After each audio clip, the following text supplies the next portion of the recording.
Yo, what is up guys, welcome to a new video. Today I'm gonna talk about compression for dummies. I thought to make a basic video about how compression works, you know, the basic things, because there are a lot of people that don't really know how to use it, especially if they are starting making music. And I also thought about making this as a kind of series, so if you're interested in this, just leave down below in the comments other kind of dummies tutorials we could do, like EQ for dummies, reverb for dummies, or limiting for dummies, whatever you want. Just leave it down below. But well, what is compression? Well, compression, what it's doing is just reducing the dynamic range of a sound. What? The dynamic range is the difference between the louder peaks and the lowest peaks, okay? So if we have a sound and this is the high peak and this is the lowest peak, this difference is the dynamic range. So what we're gonna do is reduce this dynamic range by compressing, by decreasing the volume of the loudest peak. After that, we can increase the volume with the makeup or with the gain of the plugin, and what it's gonna do is just increase the volume of everything, but the dynamic range is gonna be less. And well, with that explained, let's start with the tutorial and let's see how it really works. Alright, so here I have this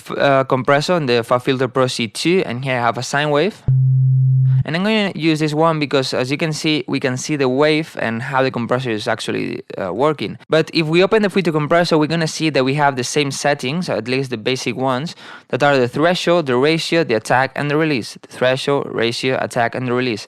Later, we can see that here we have the gain, and we also have the gain, and this most of the compressors, if not all, they have this to increase the volume after compressing. Here you have more settings, okay, but it doesn't really matter. The basic things are these four. So let's start with the threshold. The threshold is this line here that we can see is moving, and this is saying that everything that goes above this threshold is going to be reduced, okay? The volume of that is going to be compressed. How much? That depends on the ratio. The ratio, as you can see, we have two values. In this case is let's say 2:1, and what this is doing is that for every 2 dBs that come inside the compressor that are above the threshold, just 1 dB is gonna get out of the compressor. To show you how this works, I loaded here the FreeT dB meter. This is before the compressor and this is after the compressor, okay? So if we disable the compressor and if we play the sound, we can see it is at -8. So let's get back to the compressor, and here we have a threshold of -10 and ratio 2:1. So as the sound is -8, what we're gonna do is, as it is 2 dBs louder on the threshold, we're just gonna let 1 to come out of the compressor. So at the end, we're gonna have a -9 sound. So we can see here that we are -8, and here we are -9. Well, it's not exactly -9, but basically it's -9.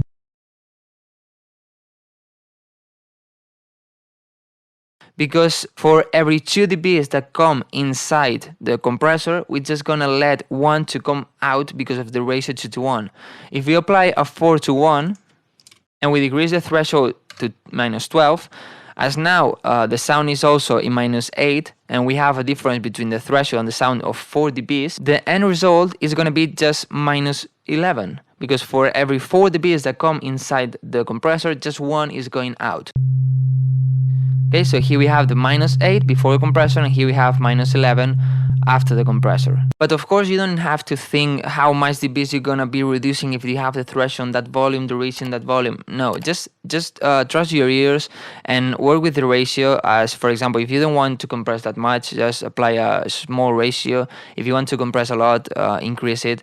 If you go to 100, in this case it's like infinite in other compressors, and what it's doing is just flat, so everything that goes above the threshold is getting cut. And what about the attack? The attack, what it's saying is that for when we detect that one sound is above the threshold, when we start to compress it. To show you this, I have here one snare. Again, and as we can see, it is getting reduced. So what I'm gonna do is decrease the threshold to the max and increase the ratio to the max too. So we're gonna be compressing the snare a lot, and you basically cannot hear anything. So what I'm gonna do is start increasing the attack.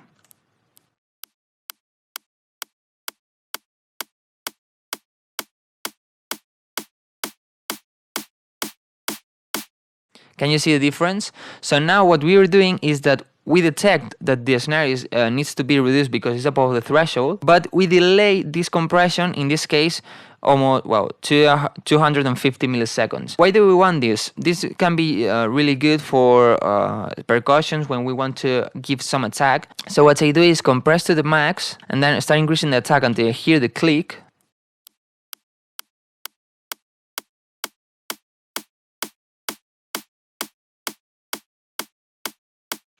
I think here is okay, and now I don't reduce that much, of course.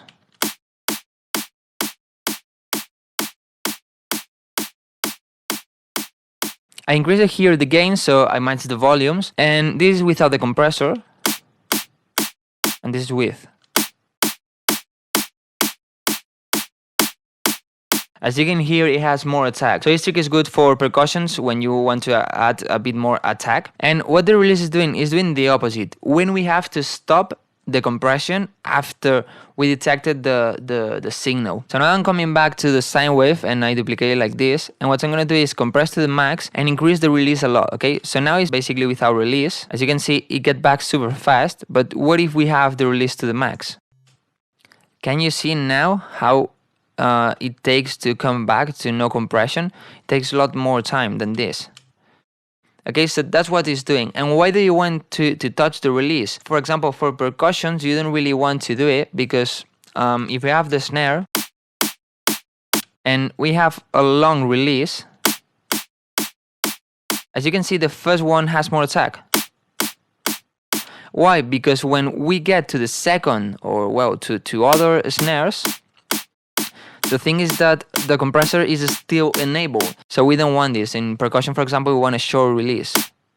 So it can get back to normal, to no compression, or basically almost to no compression before it applies compression again to the next snare, to the next percussion. But what if we have like pads, strings, vocals, and all these things? Maybe in those moments you want a longer release, because this way you're gonna have everything glued together, softer, you're gonna keep the same volume all the time. And sometimes it's interesting to do it. So this is basically everything about compression. This is the basic thing of compression: the threshold, the ratio, the tag, and the release. So the threshold says when a sound is loud enough to start compressing. The ratio says how much we're gonna compress or reduce the volume.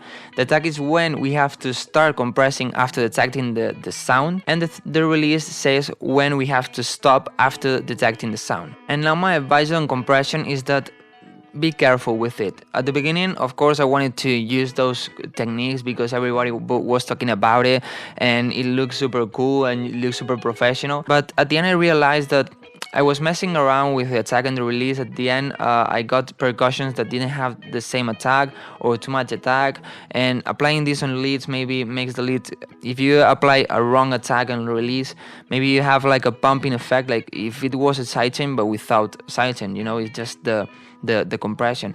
So compression is really good because, as I said, it reduces the dynamic range, but it can be really bad if you don't know how to apply it well. And what I normally do is just take presets from Pro C2 or from the glue and apply it to the max, you know, so I compress everything as much as possible so I can see, I can hear what it's actually doing. And if I like it, I just decrease the threshold and the ratio, and I don't apply that much compression. But if I don't like it, I tweak the tag, the release, and I see how can I get a sound that I actually like. So well guys, this is it about compression. If you like this kind of videos, don't forget to leave a like, and if you want more kind of dummies tutorials, don't forget to leave it in the comments, some suggestions, like as I said, Kiki for Dummies, Real for Dummies, or whatever for dummies. And well guys, don't forget to subscribe so you don't miss any tutorial, and see you in the next video.